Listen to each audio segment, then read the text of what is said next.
তাহলে আপনি জাহান্নাম থেকে বাঁচতে পারবেন কিনা এখন মারা গেলে? আপনার স্ত্রী আপনার ছেলে মেয়ে জাহান্নাম থেকে বাঁচতে পারবে কিনা এই অবস্থায় মারা গেলে?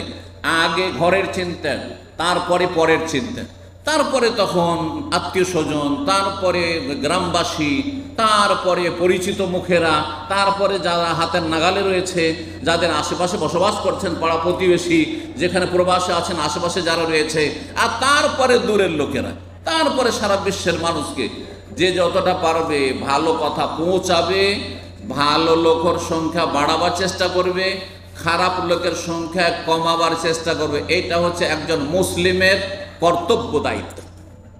আমার শুধু দায়িত্ব না, আপনাদের আপন আপন জায়গা থেকে প্রত্যেকের দায়িত্ব হচ্ছে ভালো মানুষের সংখ্যা বাড়াবেন, খারাপের সংখ্যা কমাবেন। কেমন করে? আমরা শাসন ক্ষমতায় নেই, হ্যাঁ, যে ডান্ডা দিয়ে করব, প্রশাসনের মাধ্যমে করব, আর জেল হাজত দিয়ে করব, আর পানিশমেন্ট দিয়ে, ধমক দিয়ে, চমক দিয়ে করব। আমাদেরকে কি করতে হবে? বাশশিরু, আকৃষ্ট করতে হবে। হ্যাঁ, ইসলামের দিকে আকৃষ্ট করার চেষ্টা করতে হবে, ভালো কাজের দিকে উদ্বুদ্ধ করার চেষ্টা করতে হবে, মন্দ কাজের ভয়াবহতা সম্পর্কে সতর্ক সাবধান করতে হবে, এবং ভালো রাস্তাগুলি দেখাইতে হবে, মসজিদমুখী করতে হবে, ইসলামী প্রতিষ্ঠানমুখী করতে হবে, শিক্ষামুখী করতে হবে। আল্লাহ রাব্বুল আমাদের সকলকে যেন তৌফিক দান করেন।